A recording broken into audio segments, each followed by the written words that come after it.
All right, so let us talk about the directive principles of state policy.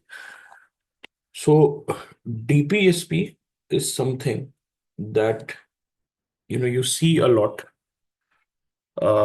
being talked about. Okay, so actually है क्या ये? So these are basically guidelines for the government to establish a just society. So according to the Indian Constitution, according to the integral part of Indian Constitution, what constitutes a just society? अगर मैं कहूँ कि मुझे एक just society बनाना है, so what kind of characteristic features there will be in a just society? Can I say that it will be a socialist society? Can I say it will be a socialist society? Because that is what it is written in our preamble, yes और no? हमारे preamble में लिखा हुआ है ना कि socialist society होनी चाहिए। बिकॉज सोशलिस्ट का मतलब क्या है? What does socialist stands for? Equitable distribution of wealth, then care for the downtrodden, है ना? The government will have what?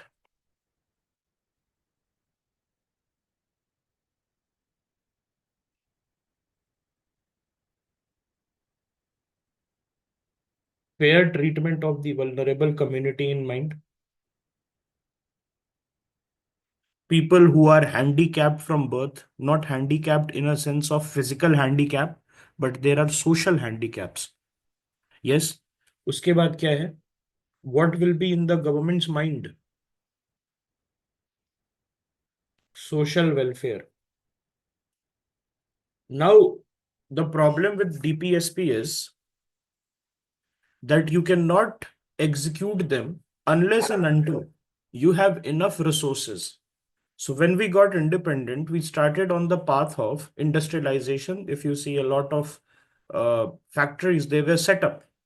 Okay. So ये जो है सोशल वेलफेयर वगैरह, इसको आपको देखना होगा कि जस्ट सोसाइटी बनाने के लिए हमें क्या चाहिए। We have to make a social society, okay, socialist society rather. So they are enshrined in Part 4, Article 36 to 51 of the Indian Constitution.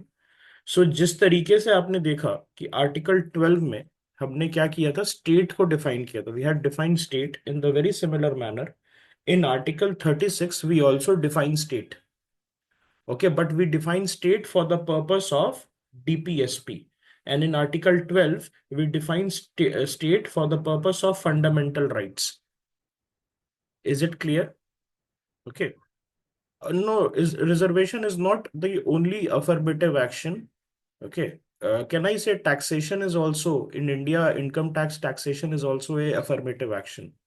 By doing progressive taxation, we are also protecting the poor people. Okay. ठीक है। और 37 क्या है?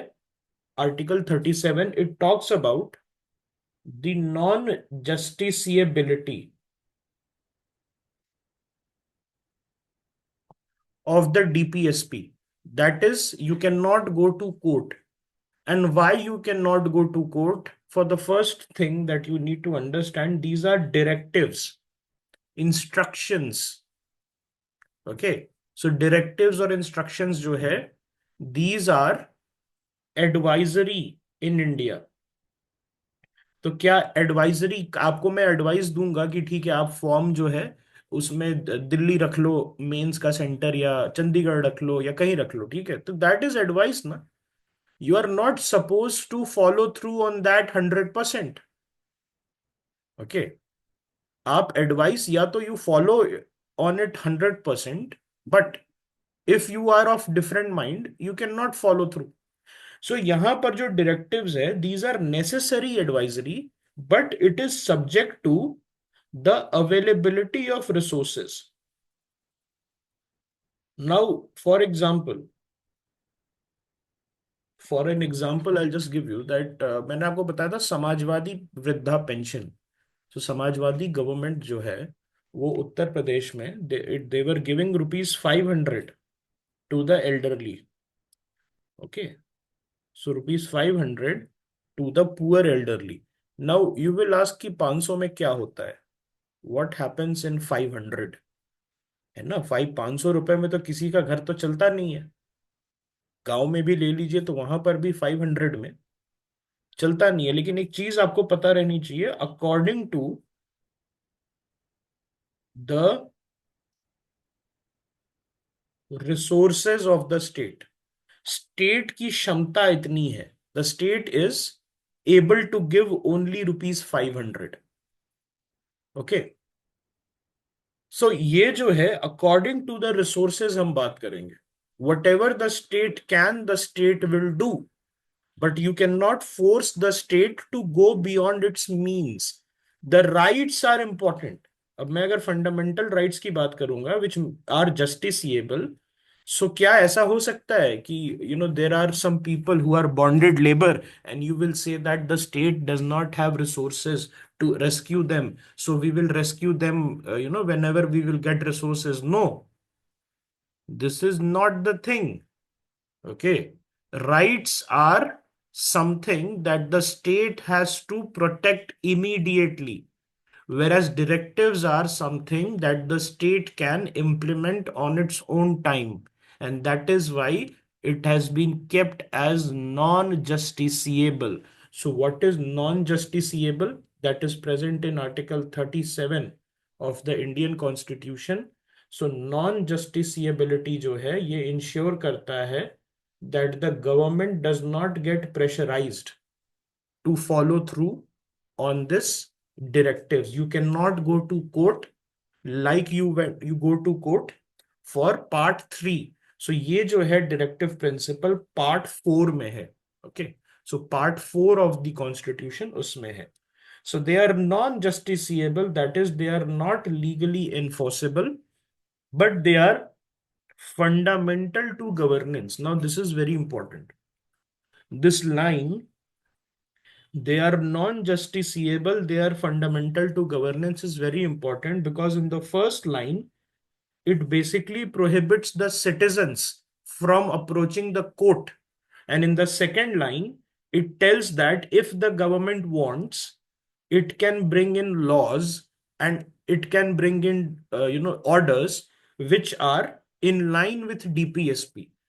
So DPSP का जो setting है, DPSP का जो सेटिंग है, it is done in such a manner that the citizens cannot flood the court with petitions or they cannot pressurize the government to implement the DPSP, but at the same time, the government can bring laws which are in line with the DPSP. Okay.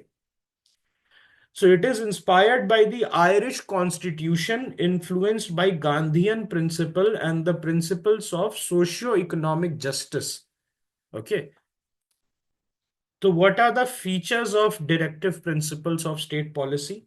They are non-justiciable, they are not enforceable in courts like fundamental rights. This is simply a moral obligation on the government, and it acts as a guide for policy making. Advice है, advice क्या होता है? You don't need to 100% follow through, but it is very important for you. Okay, आप अगर पूछिएगा कि something, मैं कौन सा सर्विस भरूं सबसे ऊपर, आईएएस भरूं कि आईपीएस भरूं? ओके, देन आई से नहीं भाई, तू आईपीएस भर ले. Okay, so you don't need to follow through on that, but my advice will mean a lot to you. Why? Because you have sought it. उसी तरीके से DPSP जो है, उसका implementation is not immediate, but it is desirable, and in the long run it is expected of the government that they will follow through on the DPSP promises. So can we say that DPSPs are promises by the Constituent Assembly to the people of India via the government of India? Because the Constituent Assembly has put these DPSPs inside the Constitution in Part 4. So they are in a way making promises to the people of India that look, we have provided you certain rights, and at the same time, this is how your country's governance is supposed to be. Okay. Article जो हमारा 38 to 51 हम देख रहे हैं, तो उसमें हम क्या कह रहे हैं कि this is the way that your Governance is supposed to be, this is the way we have envisioned your governance. Okay. It promotes social and economic democracy. It aims for a welfare state and justice. Welfare state का मतलब communist state नहीं होता है. Welfare state का मतलब होता है that the government is welfare minded.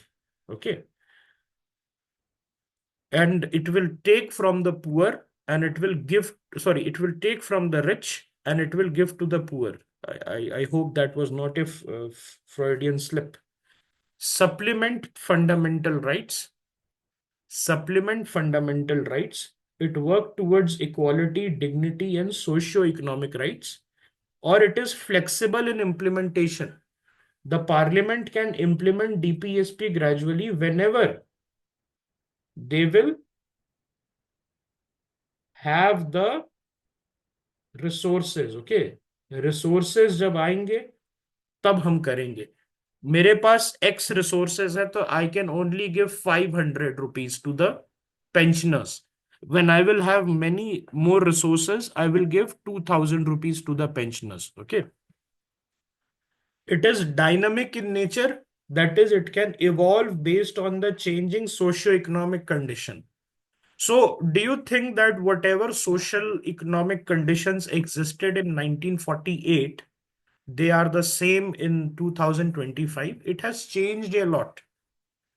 But at the same time, many things have not changed at all. अगर मैं बात करूं अर्ली चाइल्डहुड न्यूट्रिशन की, does the kids in our country need that? They needed it in 1947. Do they need it in 2025? The answer is yes. It is very, very unfortunate that a lot of realities which were present in 1947 are also present in 2025. Okay.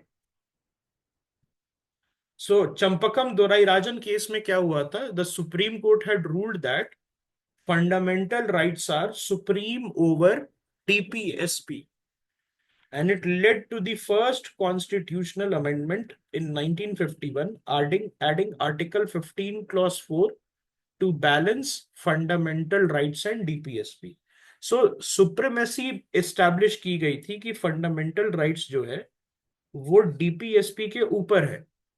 Okay यहां पर कहां पर Champakam Dorairajan case में आपको UPSC GS2 में simply कह सकता है that trace the fight between DPSP and fundamental rights, something like that. Okay, trace the how do you say, uh, trace the competition between DPSP and fundamental rights. So there you have to mention the case laws.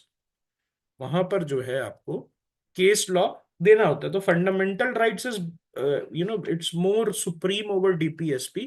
बाद में जाके we had the doctrine कि there needs to be a balance between fundamental rights and DPSP. अब वो कब आया था हम लोग देखेंगे. ठीक है, when we will go to the Minerva mills case. अभी पहले बात करते हैं क्लासिफिकेशन ऑफ DPSP के बारे में.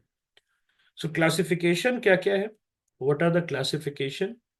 तो classification is, one is socialist principles, the other is Gandhian principle, and the third one is liberal intellectual principle. Okay, all right. Socialist principle में it wants to establish socio-economic equality and a welfare state, and it is inspired by socialism and Karl Marx. तो देखिए ये जो है ना, this is not something which is official.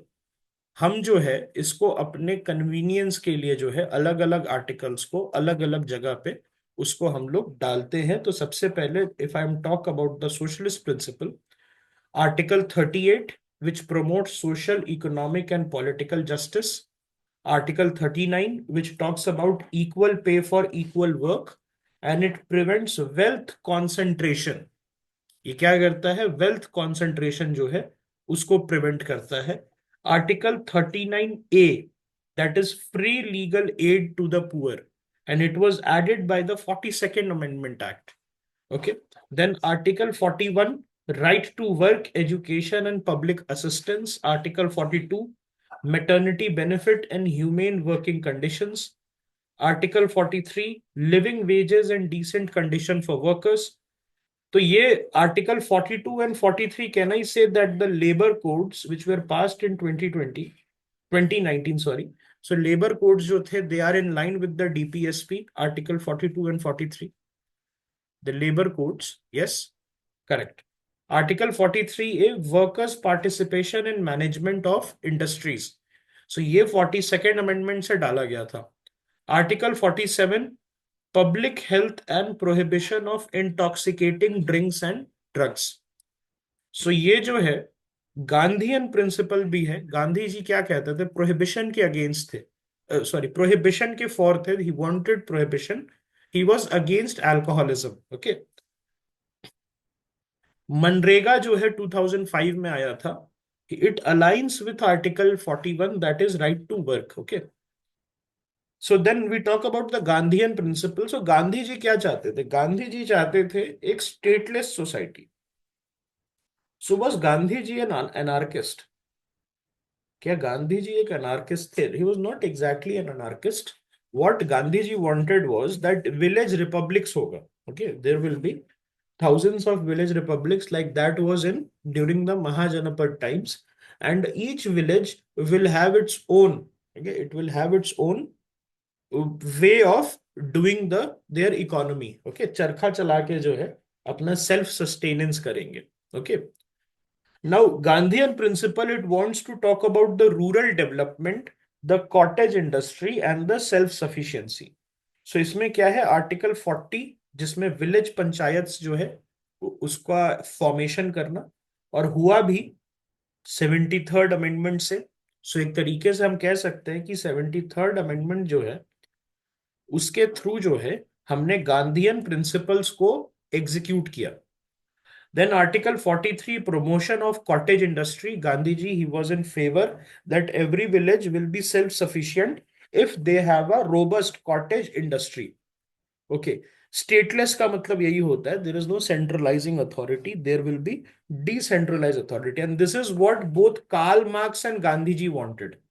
And this was a question. Do you know this was a question in your UPSC previous year paper? Okay, stateless है ना, कि there will be no centralising government, there will be no borders, there will be no states, all the villages they will do their own governance. Okay, yes, state as an की दिल्ली है, दिल्ली में एक union government है, एक border है, border के उस पर वो है, ठीक है।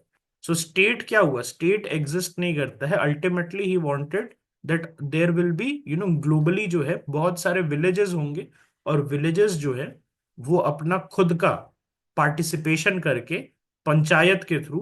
तो पंचायती राज क्या है, पंचायती राज में होता क्या है, that the village assembly is there, they come together and they make decision. तो इसमें स्टेट हुआ क्या, is there, is there any states? Okay, तो ये सारी चीजें जो है he wanted, obviously a very very skewed world view, a very very different world view, है ना।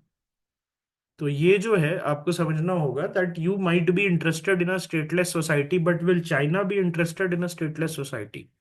आप करिए हरकत, बोलिए कि सारे सारे हमारे रिपब्लिक्स फ्री हैं। तो एक प्रॉब्लम थी, एक प्रॉब्लम, रिकरिंग प्रॉब्लम यही थी कि Nehru Gandhi both of them were very very idealistic, and their idealism was poison for India. Okay, नहीं, मैं ये कह रहा हूं कि अगर मान लिया कि आप इंटरेस्टेड है इंडिया में स्टेटलेस सोसाइटी लाने के लिए, तो स्टेटलेस सोसाइटी का मतलब ये भी होता है ना, there will be no centralising army, there will be no centralized police force, there will be no centralized paramilitary force। तो मैं ये पूछ रहा हूँ कि चाइना इंटरेस्टेड होगा? वो तो जिस दिन आप अनाउंस कीजिएगा उसी दिन आपके बॉर्डर को इन्वेड कर देगा, ये डफर्स ऐसे बोल के। ओके, सो ये चीज, this is what I am saying. Okay, stateless का मतलब क्या है, stateless society is basically a society which is decentralized and it is the power is in the hand of people। okay, तो Gandhi wanted, even Nehru wanted, Nehru said कि police से काम चल जाएगा। Okay, wait, yes, you can ask. Am I audible, sir? Yes, yes, So when we say that Gandhi wanted a stateless society, states में चार चीजें होती हैं, whatever the state represents, population, geography, sovereignty, and all of that. So जब village republics बनेंगे, village republics would also have the same thing. So I understand that stateless is a it's a concept, it's a utopian concept कि ऐसा हो भी नहीं सकता कि the population will govern itself. But when we say that Gandhi wanted a stateless society, uh, how can village republics be stateless? Because republic itself means कि वो stateless नहीं है. ओके, सी, स्टेटलेस सोसाइटी जो है, what can be a good example? अगर आप देखिएगा, दो चीजें हैं। एक एंथ्रोपोलॉजी में हम पढ़ते हैं स्टेटलेस सोसाइटी, तो stateless society are hunter gathering societies. Okay, एक होता है सोशोलॉजी में। तो अगर सोशोलॉजी के डेफिनेशन से आप जाएंगे, तो सोशोलॉजी के डेफिनेशन में क्या होता है कि a community that doesn't have centralise government. Okay, और ये जो होते हैं, they lack any formal authority structure. तो इसमें क्या होता है? No formal authority structure. Okay, तो यहां पर क्या है कि किसी भी टाइप का परमानेंट रूलर नहीं होगा। कोई no permanent ruler will be there. Okay, और there will be no administrative machinery. यहां पर क्या है कि नो अथॉरिटी नहीं होगा, लेकिन लिमिटेड अथॉरिटी होगा। मतलब जो डिसीजन मेकिंग पावर है, it will be based on consensus. कोई परमानेंट राजा नहीं होगा आपका। ओके, सो ये चीज जो है, ओके, ये चीज जो है आपको समझनी होगी कि फॉर एग्जाम्पल, जैसे ये कह रहे हैं ना, गांधी कह रहे हैं कि हम स्टेटलेस सोसाइटी बनाएंगे। तो स्टेटलेस सोसाइटी में ही सेज कि हम जो है एक सेंट्रलाइजिंग अथॉरिटी को खत्म कर देंगे। ओके, और इसमें जो है व्हाट गांधी मेंट वाज कि किसी भी तरीके का फॉर्मल गवर्नमेंट इंस्टीट्यूशन नहीं होगा। Okay, why? Because he says कि एनी फॉर्मल गवर्नमेंट इंस्टीट्यूशन हमेशा वायलेंट होता है। Because he had the experience of British Raj, and he said कि जब भी हमारे पास एक सेंट्रलाइज अथॉरिटी आया है, so it has been violent and it has been anti people. Okay, so he said कि हम एक ऐसा सोसाइटी बनाएंगे which will be based on what? Non violence, truth. Okay, alright. तो ये सारी चीज जो है, not even minimum government, maximum governance जो है, उसमें भी तो एक सेंट्रलाइजिंग अथॉरिटी है ना। मोदी जी फिर भी रहेंगे ना। कि minimum government, max governance is bureaucratic reforms rather stateless society. Okay, not exactly Gandhi's idea, लेकिन अगर आप पढ़ेंगे, have you do you have sociology as your optional? किसी के पास है सोशोलॉजी एज एन ऑप्शनल? तो आप सोशोलॉजी में पढ़िएगा, तो उसमें एक एक वो रहता है कि स्टेटलेस सोसाइटी का मतलब है, द फर्स्ट हॉलमार्क इज कि there is no centralising authority and the people have the power. तो वो बेसिक क्राइटेरिया जो है, ओके, बेसिक क्राइटेरिया जो है उसको तो फुलफिल कर रहा है।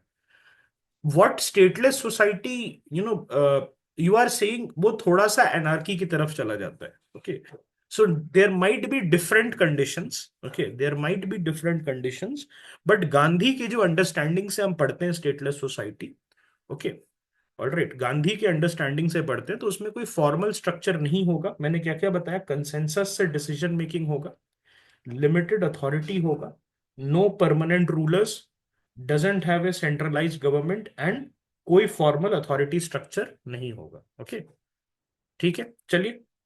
आई think this is something, it is up for debate. Okay, alright, it is up for debate. इसको हम लोग आगे करते हैं।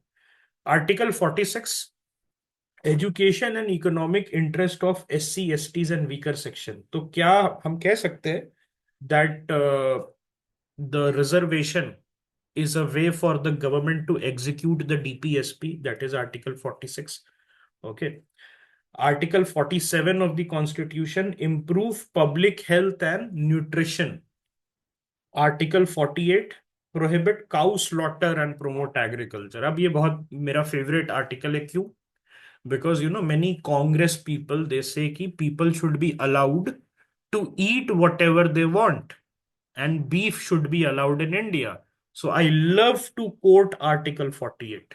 I say भाई देखो, तुम्हारा ही जो है कांग्रेस मेजॉरिटी बनाया हुआ in the constituent assembly, majority it was dominated by the Congress people, and उन्हीं ने जो है इसमें डाला हुआ है दैट मिल्च काउ जो है, काउ स्लॉटर जो है उसको बैन करना है।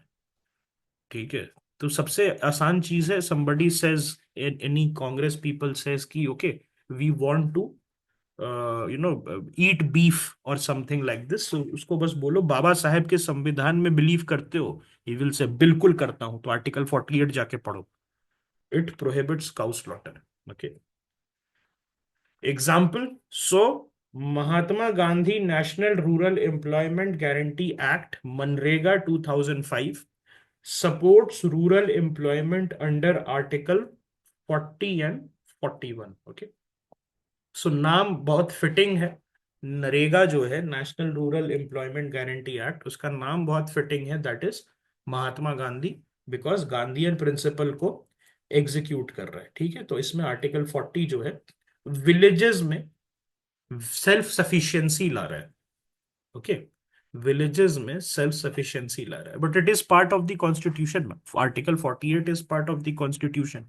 It has to be, ultimately it has to be done, yes और नो, अल्टीमेटली हम उसके तरफ अग्रसर होने चाहिए, हम उसके तरफ मूव करना चाहिए। By allowing the beef in India, are we moving away from the DPSP? yes, we are moving away. So we have to, by taking each step, we have to move closer to the DPSP rather than farther from the DPSP. Okay, अब हम बात करते हैं liberal intellectual and international principles के बारे में। Let us talk about that. So this promote individual freedom, international peace and environmental protection, and it is inspired by western liberalism and international commitments. So इसमें क्या है, article 44 that is uniform civil code for all citizen. तो अभी जो है this is in the execution stage. Uttarakhand में they had started this, और यहां पर जो है एग्जीक्यूशन कर रहा है। Would do you think that it will be successful?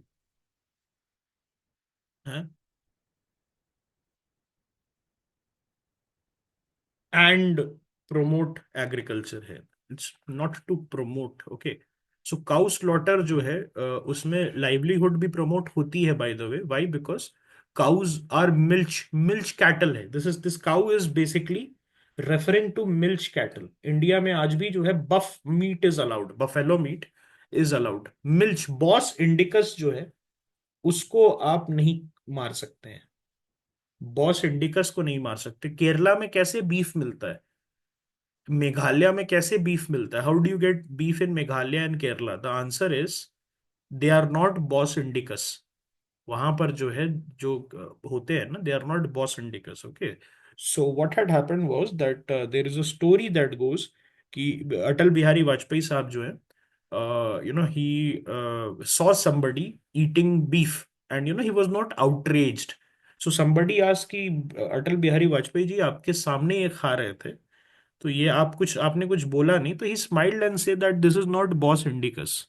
Okay, so bos indicus जो है, this is basically something, alright, this is basically something that is there. और यहाँ पर मिल्च कैटल को अगर आप मारना स्टार्ट कर देंगे तो डेयरी फार्मर्स को बहुत नुकसान होगा।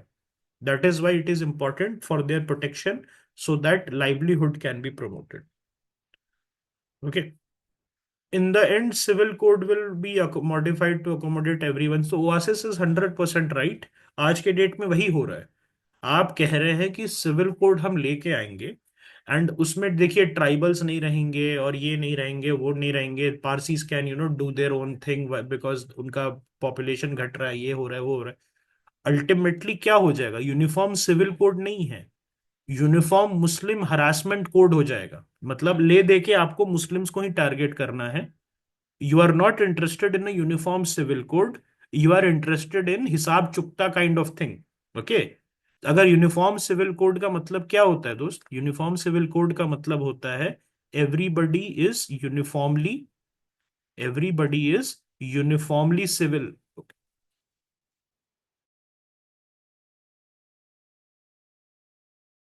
All right. So Article 45, Early Childhood Care and Education, 86th Amendment Act. Article 48, Scientific Organization of Agriculture and Animal Husbandry. Article 48A, Protect and Improve the Environment. Again, it was added by 42nd Amendment Act. So देखिए इंदिरा गांधी जो है हमेशा she was somebody who was very you know active when it came to environmental issues. So if you remember, जो Stockholm conference हुआ था 1971 में, Man and Environment Conference, so she was the only prime minister, head of government who had went there. बाकी सारे countries के ना ministers और secretaries आए थे, तो she was on a trip to Sweden, so she attended that man and environment conference. और she was also the lady who passed 1972 yes, WPA Act, if you remember, 1974 Water Act. So all these things has been done. Yes. So Article 49, Protection of Monuments and Cultural Heritage. Article 50, Separation of Judiciary from Executive. Now, this is very important. आपसे अगर कोई पूछेगा, somebody will ask you that is separation of judiciary from the executive given in the constitution explicitly. What you will say? Is it explicitly given? Yes, it is explicitly given, explicitly written. भले DPSP में है, but separation of judiciary from the executive is something that we want in India. Okay. Independent judiciary is explicitly there in the constitution. Then Article 51, promotion of international peace and respect for international law. So Environment Protection Act 1986 aligns with Article 48A, environmental protection, and Goa is the only state with a uniform civil code. So ये जो है गोवा में, वहां Portuguese influence है, so that is why they had the uniform civil code. अब हम बात करते हैं what are the key differences between fundamental rights and DPSP. So fundamental rights are justiciable in court, DPSP are not justiciable. Fundamental rights, they protect individual rights. DPSP, they guide state policies. They are merely instruction. Okay, what are they? Instructions to the state. इनका focus क्या होता है fundamental rights का? To protect the political and civil rights, whereas DPSP's focus is on socio-economic and directive goals. Example, right to freedom, that is ये एक तरीके से limiting rights है. It limits the power of state, whereas this is enabling. This is enabling. DPSP enables fundamental right limits. Can I say like this? In majority, in 99% of cases, the fundamental rights limits the power of the state, whereas DPSP, it enables the state. Okay. So, case of Nanda Bharti versus State of Kerala, the Supreme Court ruled that Parliament can amend fundamental rights to implement DPSP, but it cannot destroy the basic structure. And Minerva Mills case, SC ruled that harmony must exist between fundamental rights and DPSP. Okay. All right. अब हम बात करते हैं new editions के बारे में. New additions, so new directive principles जो कि बाद में ऐड किए गए, which were not there in the constitutional in the initial constitution when it was applied in 1950. So 42nd amendment को और क्या कहते हैं? If you remember, we have talked about, it is also known as the mini constitution because of the changes. What? Because of the changes that it brought. Okay. जिस changes जो आया था उसके वजह से इसको मिनी कॉन्स्टिट्यूशन कहा गया है, because wide ranging and a lot of changes were there. So in the 42nd Amendment Act, Article 39A was added, that is equal justice and free legal aid to the poor, workers' participation in management of industries, Article 48A, protection and improvement of environment. Then in 44th Amendment, 38 clause 2 add हुआ था, minimizing inequality in income and eliminating concentration of wealth.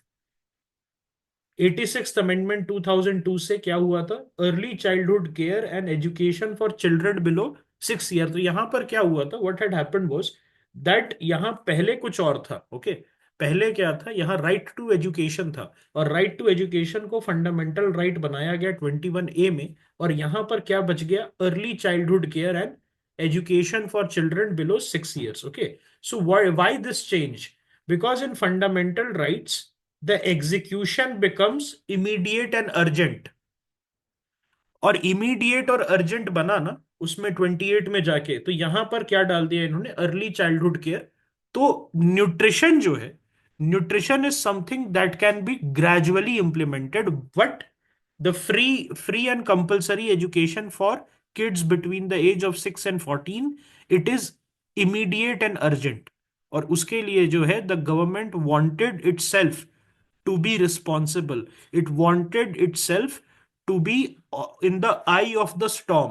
okay, they wanted कि मुझे जो है लोग pressure करें via article 21A। Y, because 21A में गया तो it immediately became what, if it migrated from article DPSP to fundamental rights, it immediately became justiciable। yes or no?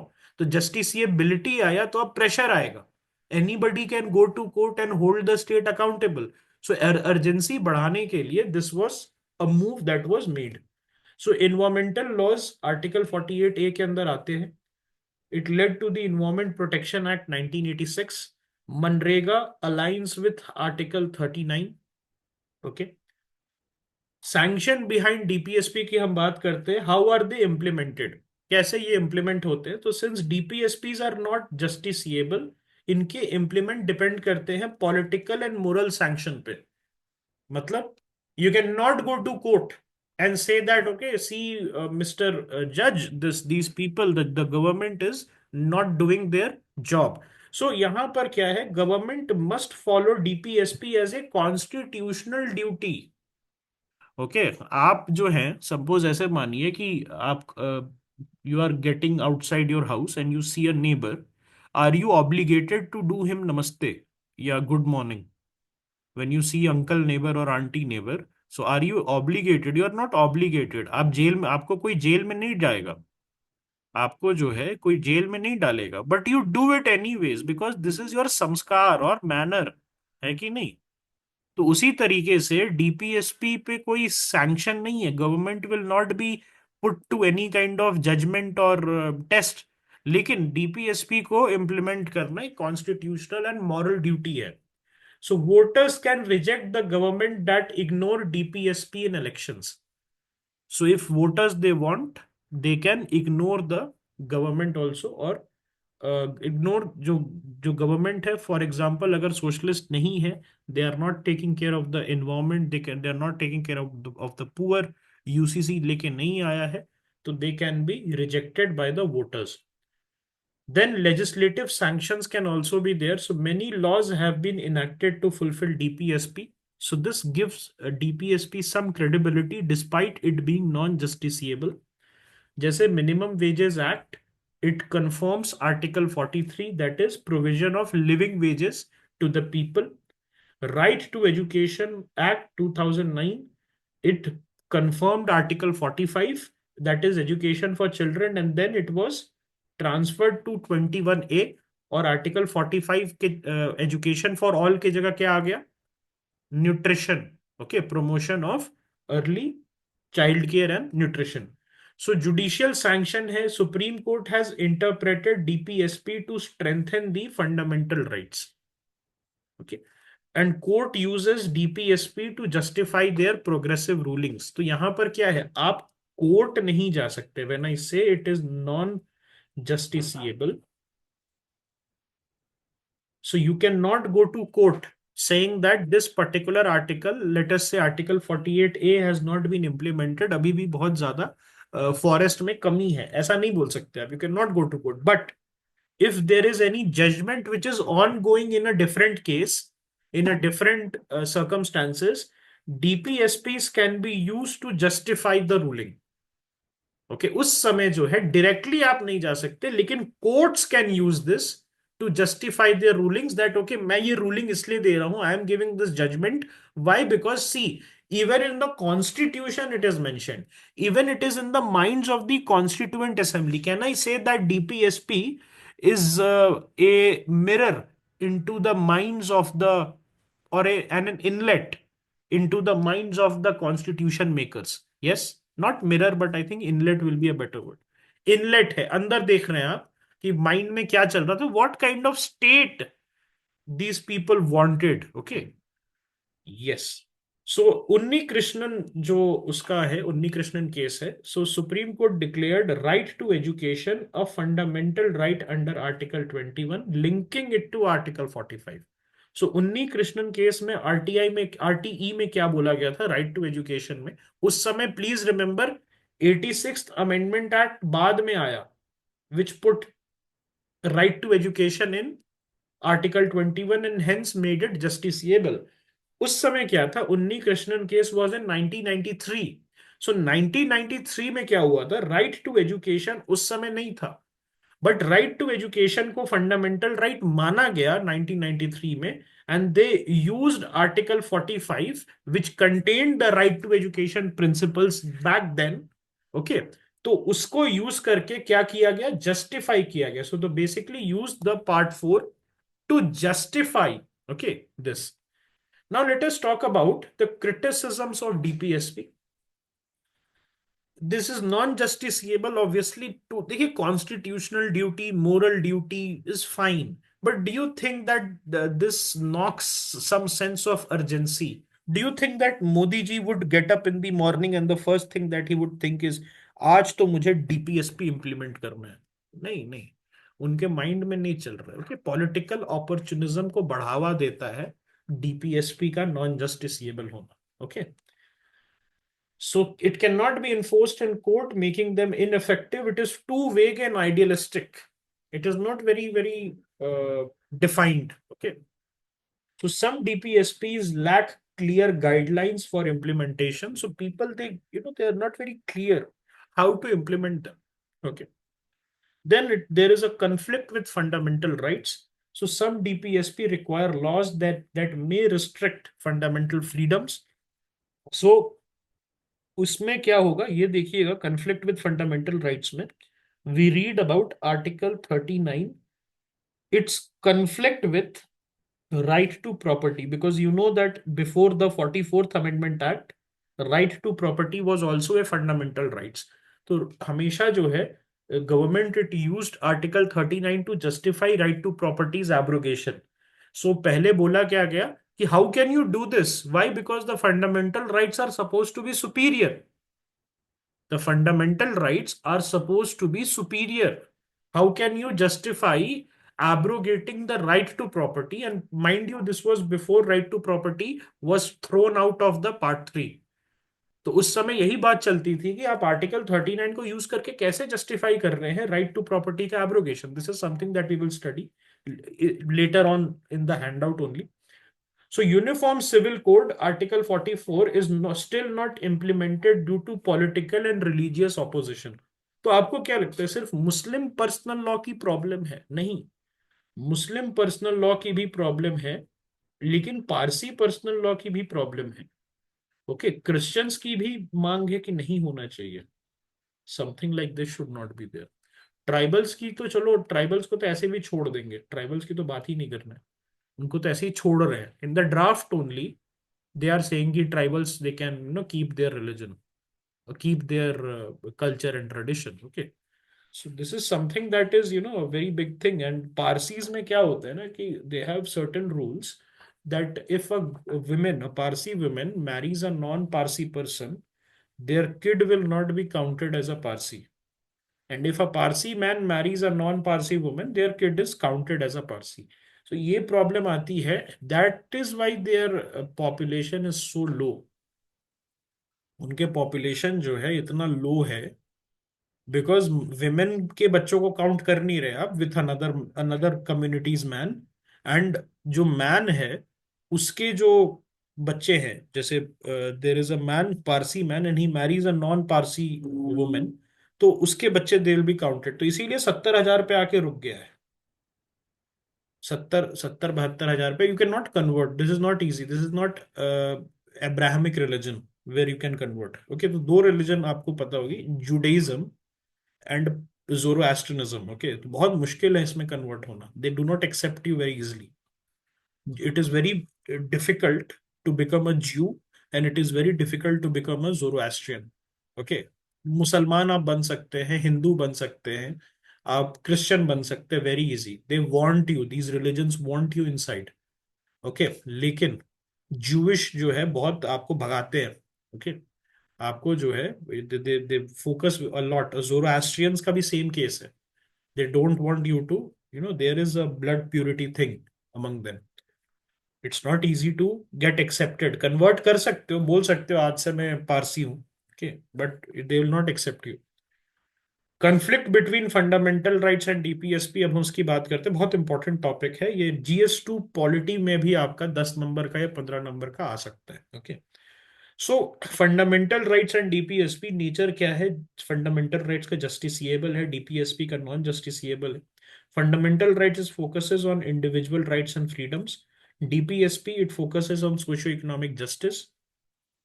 And right conflict areas क्या है? Right to property, it is now article 300A versus land reforms, DPSP. तो यहां पर क्या है, पहले right to property में बहुत ज्यादा प्रॉब्लम्स आती थी, राइट टू प्रॉपर्टी को जस्टिफाई करने की कोशिश की गई, abrogation of right to property for land reforms.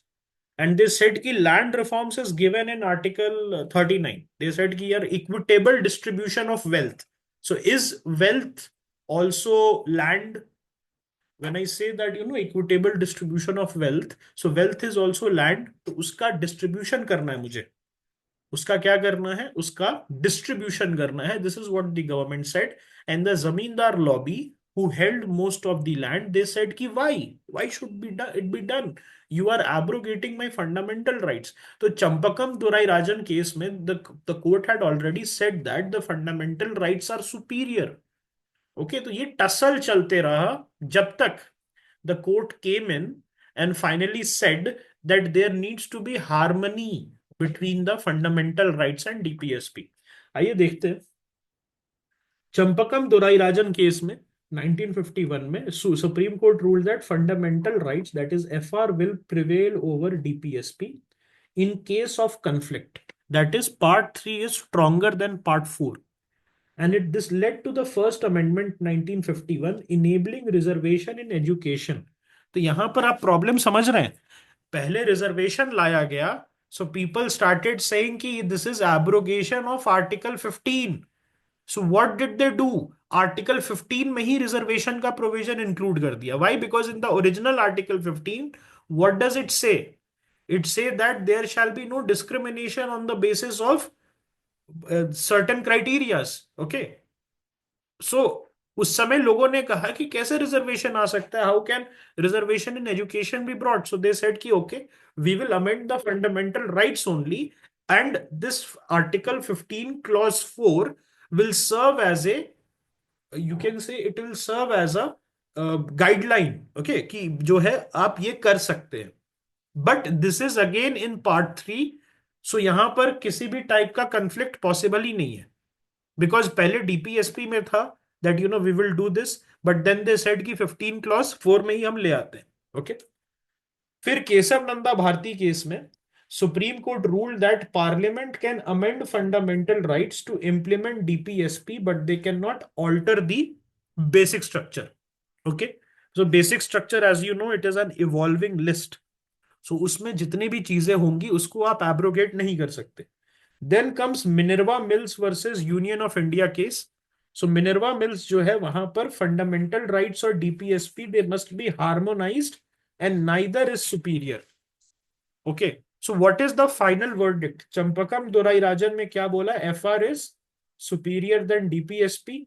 then in the Kesav Nanda Bharti case they said that you can amend the fundamental rights to implement the DPSP, but it should not alter basic structure और finally क्या किया यहां पर Minerva bills में, बोला कि harmonious, अगर आप जो है डीपीएसपी को इतना नहीं बढ़ा सकते कि फंडामेंटल राइट्स नीचे चला जाएगा, या फंडामेंटल राइट्स को इतना नहीं बढ़ा सकते कि डीपीएसपी नीचे चला जाएगा, so there must be harmony. Okay, and neither is superior. How has the conflict been resolved when it comes to DPSP versus fundamental rights? कैसे conflict को solve किया गया है? So they have made judicial interpretation. So the courts, they try to harmonize fundamental rights and DPSP via the Minerva Mills case. So ये सारे cases आप लिखेंगे वहां जाके एग्जाम में. ओके, मेंस में जो है you will write these cases. Minerva Mills और ब्रैकेट में 1980. Constitutional amendments. So first amendment 1951, what it did, there was a problem with reservation in education. So what did they do was, first amendment से 15 clause 4, 9 schedule, that मैं कुछ भी law जो है 9 schedule में डाल के, and I can make it immune from any kind of judicial review. Okay, or 9 schedule was made toothless via which case? 9 schedule was made toothless via which case? IR Silo case. बहुत बढ़िया. IR Silo 2007. Okay, so there is a question. If I am preparing for prelims first, should I start answer writing now? कौन सा prelims है, 2025 या 26? उस पर depend करता है. 25 में तो बिल्कुल नहीं, 25 में बिल्कुल नहीं. आप प्लीज प्रीलिम्स पे फोकस करिए. प्रीलिम्स एक बार निकाल लोगे ना तो मैजिक हैपेंस इन 90 days. बहुत चीजें आप कर सकते हो. अभी छोड़ दीजिए बिल्कुल 100%, जितना भी टाइम है आपका, apart from classes, because classes also take, I am also aware that you are spending valuable time in classes, है ना. But at the same time, जो भी समय मिलता है आपको क्लासेस के बाहर में, उसको एकदम प्रीलिम्स पे फोकस करिए. प्रीलिम्स नहीं निकलता है ना तो सब खत्म हो जाता है. सब खत्म in the sense, you start to question yourself. Okay, फिर वही होता है ना, एक बार देखिए मई में नहीं निकलेगा ना. अब जैसे मई में निकल जाएगा तो अगस्त तक आप बिजी हो जाएंगे. You will become busy till August end. और फिर जो है थोड़ा सा रिलैक्स करेंगे, and then parents also and your family members also become relax कि यार लड़का मेंस लिख रहा है. लेकिन अगर प्रीलिम्स नहीं निकलेगा ना तो क्या होगा, 25 मई के बाद आपको फिर एक साल वेट करना पड़ेगा. ओके, एक साल वेट करना पड़ेगा. उसमें जितना ट्रॉमा होता है ना, this is I am speaking from personal experience, इतना ट्रॉमा होता है समझ नहीं आता क्या करें. ऐसा लगेगा ना एसएससी कर लेते, वेस्ट बंगाल दे देते. ओके, सो ये सारी चीजें जो है आप कर सकते हैं. ठीक है, इसके बाद लास्ट में आपको करंट अफेयर्स के लिए कुछ मैं बताता हूँ. ठीक है, बिल्कुल एकदम प्रीलिम से फोकस करना है दोस्त, कि किसी भी टाइप का 26 है तो लिखिए आंसर, कोई दिक्कत नहीं है. 25 के लिए बिल्कुल प्रीलिम से फोकस करना है. और आपका आंसर राइटिंग हो जाएगा 90 दिन में, जो है कुछ ना कुछ मैजिक हो जाता है. Okay, legislative action. So parliament passes laws that fulfill DPSP while respecting the fundamental rights. तो पार्लियामेंट जो है, दे कैन फुलफिल डीपीएसपी, और उस समय जो है उनको फंडामेंटल राइट्स को रिस्पेक्ट करना होता है. Right to education was added in 2002 to balance fundamental rights and DPSP. Okay, so implementation of directive principles of state policies and directives outside part 4. So implementation कैसे हुआ देखिए. फंडामेंटल राइट्स जो है, majority of the fundamental rights are self executing. हमने ये पढ़ा था कि नहीं? वी हैड रेड की सेल्फ एग्जीक्यूटिंग फंडामेंटल राइट्स होते हैं, अपने आप एग्जीक्यूट हो जाते हैं. उसको सपोर्ट करने के लिए कुछ लॉ हो सकते हैं, लेकिन majority of the fundamental rights they are self executing. For example article 19, article 21, article 20, article 22, article 23, 24. ठीक है, तो they can be self executing, but supporting laws can be made. But क्या डीपीएसपी बिना लॉ के एग्जीक्यूट हो सकते हैं? Can you can you execute DPSP? Is compulsorily you need to make law. यहां तो बात ही नहीं है कि कुछ और कुछ, कुछ सेल्फ एग्जीक्यूटिंग और कुछ नॉन, नहीं. 100%, 100% dependent on legislative action. because without legislative action DPSPs can never be। क्या यूसीसी का एग्जांपल मैं लेता हूं, यूसीसी दिया हुआ है तो हमारे कंट्री में यूसीसी लग गया है क्या? नहीं लगा है ना UCC. We are dependent upon the parliament to introduce. Okay, so article 39A, that is the free legal aid, इसमें इस फ्री लीगल एड ऐड किया गया था। Legal services authorities act was passed. तो इसमें क्या था, NALSA, that is National Legal Services Authority, then SLSA, that is State Legal Service Authority, and the District Legal Service Authority। तीन लेवल पे जो है लीगल सर्विसेज अथॉरिटी बनाई गई थी। यहां होता क्या है, दैट आप बहुत गरीब हैं and you are not able to afford a lawyer, तो वहां पर जो है आपको एक lawyer from the district legal service authority और the state legal service authority जो है दिया जाएगा। और ये जो लॉयर होते हैं, they basically, okay, they basically are on the, एक तो प्रो बोनो केसेस होते हैं, तो उसमें होता क्या है ना कि जैसे in law colleges, okay, final year के स्टूडेंट्स, तो वो यहाँ जाते हैं डीएलएसए में, तो फिर आपको बताते हैं, वो तो केस लड़ नहीं सकते because they are not license till.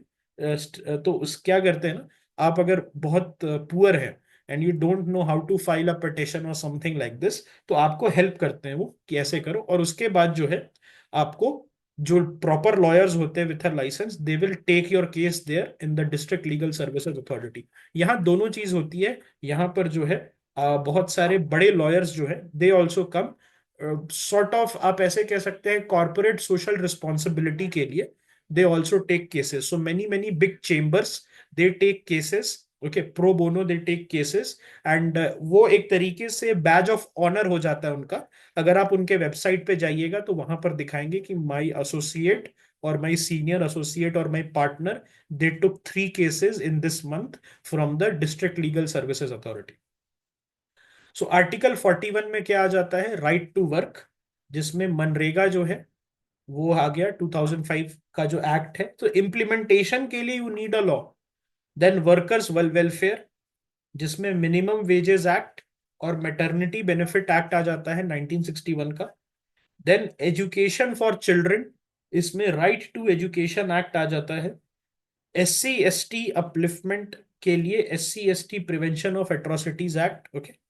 उसके साथ साथ बहुत सारे स्कीम्स भी हैं, बहुत सारे क्या है, बहुत सारे स्कीम्स भी हैं that you need to see. Then prohibition of alcohol, liquor bans in Gujarat, Bihar and Nagaland. Okay, so Gujarat में क्यों बैन हुआ था, बिकॉज गांधीयन स्टेट था, Gandhi ji wanted alcohol ban. Bihar में बिकॉज ऑफ विमेन्स राइट। जो जेडीयू है, जनता दल यूनाइटेड, उसका सबसे बड़ा जो वोट बैंक है that is women.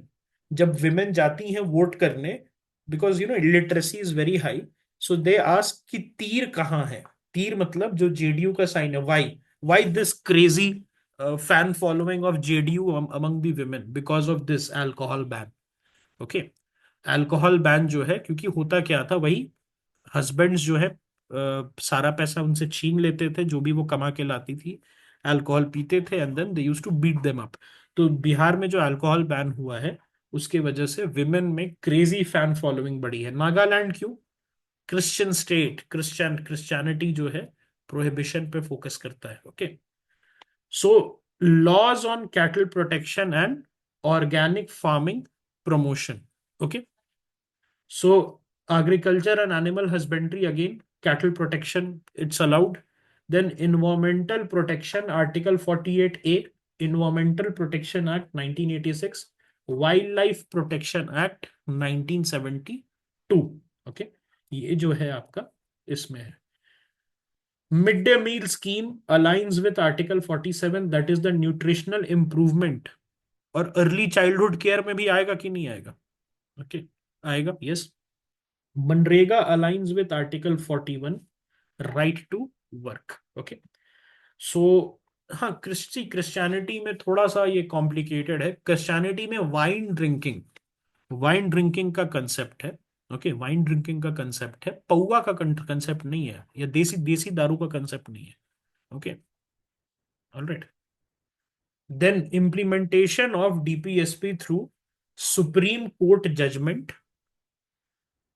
Keshav Nanda Bharati case, DPSP must be harmonised with fundamental rights, okay, और Minerva mills case ensured DPSP and fundamental right are equally important. Kesavananda Bharati case में ये कहा गया डीपीएसपी से आप फंडामेंटल राइट्स को चेंज कर सकते हैं, लेकिन you can not change the basic structure, okay.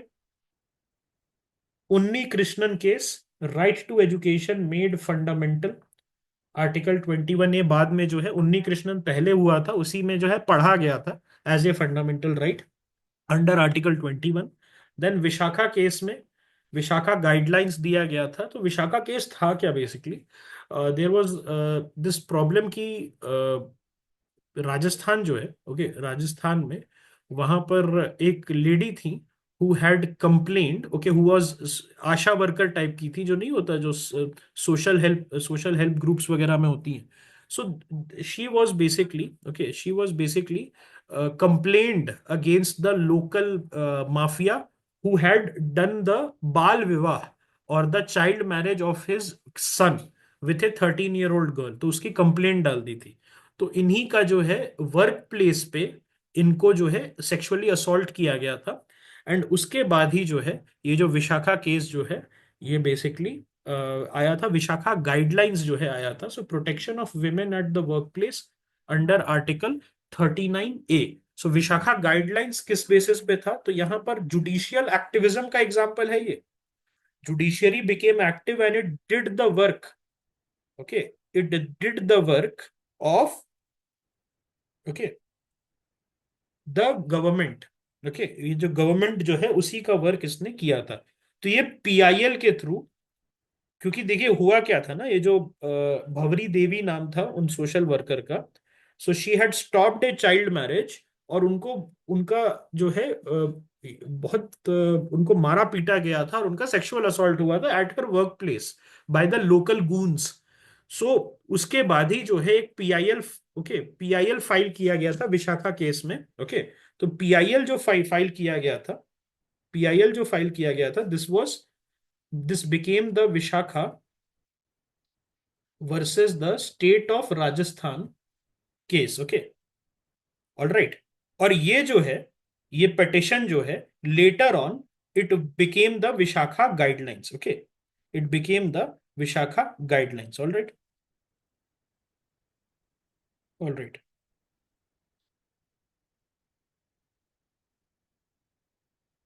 नहीं, जजमेंट इसी के अंदर आया था ना, जजमेंट इसी के अंदर आया था, because a group of women after the Bhanwari Devi case they had filed, okay, they had filed a PIL, okay. So there was this lady जिनका नाम था, आई थिंक, हाँ, नैना कपूर, यस, नैना कपूर जो है उन्होंने फाइल किया था। और ये जो है उनकी ऑर्गेनाइजेशन थी जिसका नाम था साक्षी। ये एक एनजीओ था जिसने फाइल किया था, यहीं से आया था, ओके। देयर वर टू, नहीं नहीं, आप कंफ्यूज कर रहे हैं, भवरी देवी दूसरा था वो, मिनिस्टर वाला आप शायद कंफ्यूज कर रहे हैं। दो भवरी देवी केस था, एक 90s का था और एक 2010 का था, जहां पर एक भवरी देवी थी who was a nurse and she was, she was sought after bye A minister. वो दूसरा केस है, that is a different case, don't confuse with that. एक केस दूसरा आया था 1990s का जिसमें एक और भवरी देवी थी, ओके। ये जो भवरी देवी थी वो मिनिस्टर ने गायब करवा दिया था, वही ना, जिसमें मिनिस्टर साहब ने गायब करवा दिया था, उनकी लवर थी एंड देन उनको गायब करवा दिया था after, I think she became pregnant और समथिंग। वो दूसरा था, नहीं, मदरना वाले की बात नहीं है, ये दूसरा है। ये आप अगर देखेंगे विशाखा केस जो है, दिस वाज इन 1990, उसमें एक और भवरी देवी थी from the same state of Rajasthan. और उस केस में क्या हुआ था, विशाखा गाइडलाइंस उससे निकला था, भवरी देवी वाला, ओके। आई ऑल्सो गॉट थोड़ा सा confused. But yes, there are two Bhavri Devis. One Bhavri Devi was a worker and she tried to stop a child marriage and she was brutally gang raped by the local goons and she was beaten up.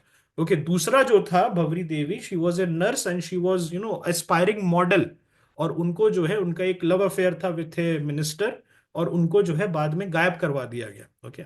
Yes, so MC Mehta case जो है 1987-2004, it strengthened environment laws under article 48A, okay.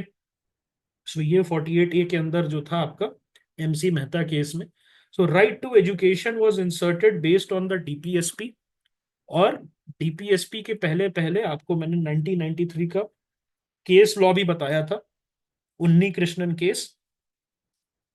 And SC mandated Vishakha guidelines for workplace safety of women. Directive outside part 4 of the Constitution. तो देखिए कुछ rights outside part 3 है, then उसी की तरह कुछ डिरेक्टिव्स हैं which are outside part 4 of the constitution, जिसमें आर्टिकल 15 क्लॉज 4 में special provision for SC ST and OBC. Now this is a very interesting thing that this has been made a fundamental rights, but its wording is in the form of DPSP. क्यों? क्योंकि क्या मैं ये कह सकता हूं that article 15 clause 4 it depends on the state's discretion कि कितना वो रिजर्वेशन कराना चाहते हैं. State's discretion, yes. So although this is in part 3 of the constitution, but इसको जानबूझ के डाला गया.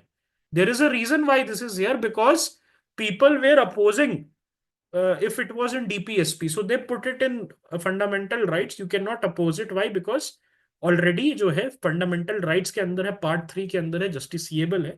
बट अगेन इसका जो वर्डिंग है it is in the form of directives. Article 16 clause 4, so reservation in government jobs for backward classes. Okay, reservation in government jobs for backward classes. Again, this is something that needs to be executed by the state. Okay. So SC ST reservation align with Article 46, DPSP on weaker section upliftment. All right. So directive principle in part 5 and part 6 में क्या है? तो article 60 and 159 में क्या होता है? President and governor they take the oath कि we must protect the constitution. और कॉन्स्टिट्यूशन के अंदर क्या आता है? DPSP आता है. Okay. Governor ensuring tribal rights under 6 schedule follows DPSP on SC ST welfare. तो ST वेलफेयर जो है, when governor he follows ensures the tribal rights under 6th schedule, so he is focusing on ST welfare. Directive principle in part 9 and part 9A, so article 243G, panchayat must implement schemes for economic development. Okay, so 73rd amendment act implements Gandhian DPSP.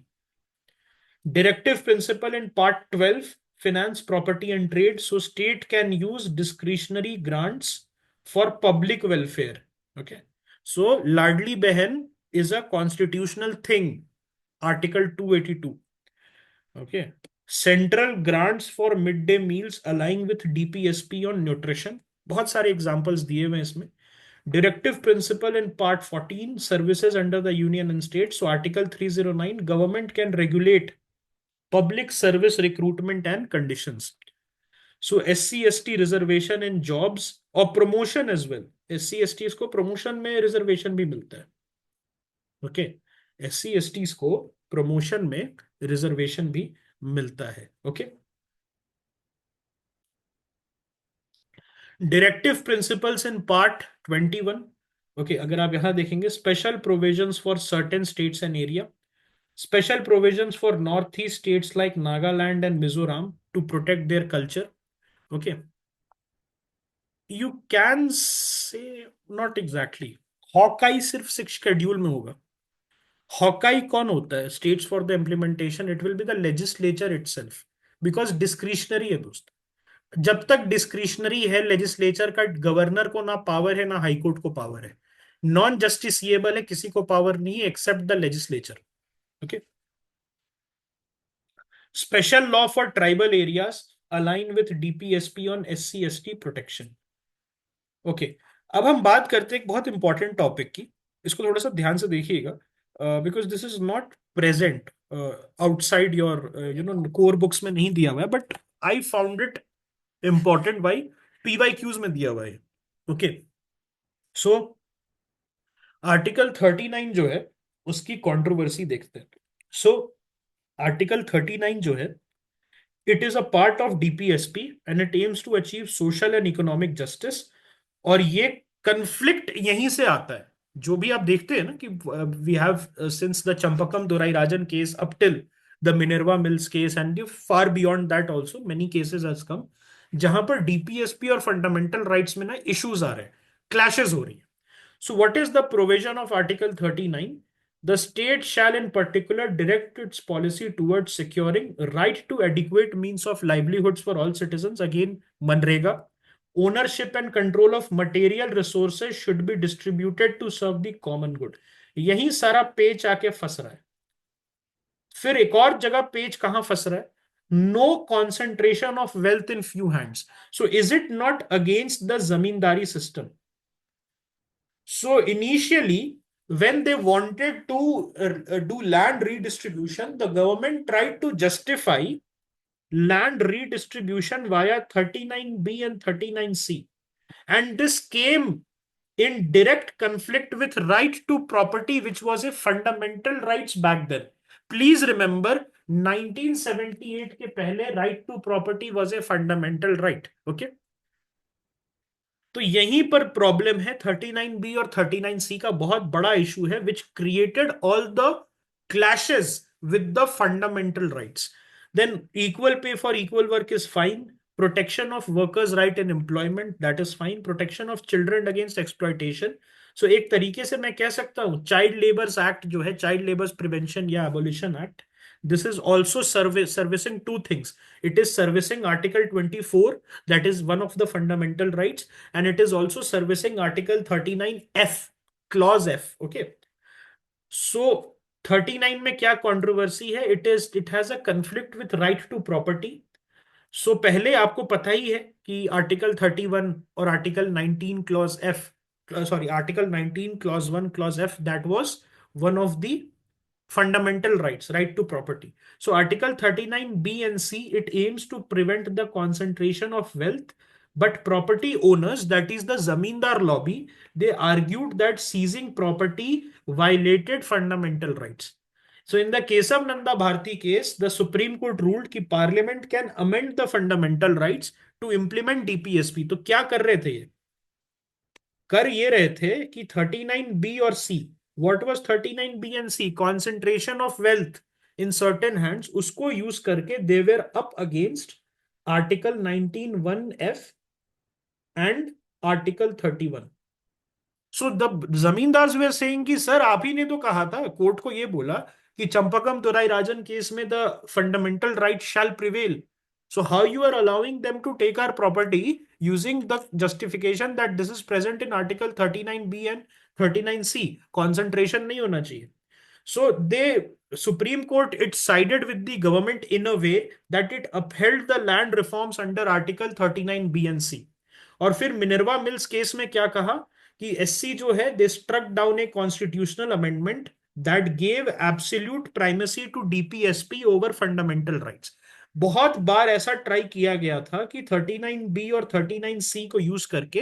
अब problem क्या है? Problem ये है, no concentration of wealth in a few hand. What do you mean by concentration of wealth? This was something which was not clear. अब जैसे for example आपके हाथ में 100 रुपए हैं, मेरे हाथ में 10 रुपए हैं, तो will I say that you are concentrating wealth? चल 50 रुपए निकाल, ऐसे बोलूंगा मैं? सो सब्जेक्टिविटी इतनी हाई थी that the government was using this to justify their actions. And many people, especially the elite class, they were saying that यार ये हमें क्यों पनिश किया जा रहा है ऐसे, by using this vague provision of concentration of wealth. So amendments में 25th amendment जो है, it allowed parliament to acquire property in the name of public good. एक और चीज हुई थी 25th amendment में, क्या हुआ था? कुछ वर्ड चेंज हुआ था क्या? Fair compensation became an amount. Compensation became amount. याद आया होगा आपको, कल ही हमने पढ़ा है. Okay. 44th amendment, it removed the right to property. तो कलेश वहीं खत्म हो गया था. ये जो डीपीएसपी फंडामेंटल राइट्स का जो फाइट है, उसके ओरिजिन था right to property versus concentration of wealth in DPSP. Right to property before 1978 was a fundamental right. But सारा प्रॉब्लम कहाँ खत्म हो गया? जब मोरारजी देसाई की सरकार ने 44th अमेंडमेंट लाके इसको बाहरी फेंकवा दिया और इसको लीगल राइट बना दिया. Now legal right, any legal right है तो protection is not similar. Alright. Now reservation in private institution under article 39B and C. तो कॉन्सेंट्रेशन ऑफ वेल्थ वहां पर भी है. Why should a person, upper caste people, their kids only can go to the expensive colleges? Okay, ये भी बात है. So should private institution be forced to provide reservation for weaker section? ये question आपको पूछना है कि प्राइवेट कैपिटल आया है, प्राइवेट इक्विटी से आया है, तो वहां पर फोर्स करना चाहिए. So government cited 39B and C to justify economic reservation, and in the TMA Pi Foundation case, Supreme Court ruled that private institution cannot be forced to implement reservation unless they receive state aid. जब तक state का पैसा उनको touch नहीं कर रहा है तब तक रिजर्वेशन नहीं कर सकते. For example, Amity university is a private university in Noida, 100% funded by the private capital. उनके ओनर फंड करते हैं, तो वहां कोई किसी भी तरीके का नहीं है. लेकिन कोई प्राइवेट यूनिवर्सिटी है, उसको सब्सटैंशियल एड मिल रहा है, then the government can ask them to implement reservation. Okay. And balance must be made between individual rights and social justice. So in the Ashok Kumar Thakur case, SC upheld 27% reservation, OBC reservation in education under Article 39B.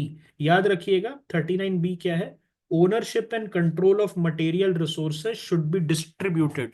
तो ये क्या कर रहा है? Distribute कर रहा है material resources को. IIM education, IIM education, IIT education, AIIMS education, ये क्या है? मटेरियल है ना, स्टेट का मटेरियल रिसोर्स है, उसका डिस्ट्रीब्यूशन हो रहा है. Nationalisation of industry and wealth redistribution, who which prime minister was known for nationalisation? Indira Gandhi. She nationalized the coal fields, she nationalized many businesses, and she also nationalized banks in two waves. याद होगा आपको, हमने class में पढ़ा था.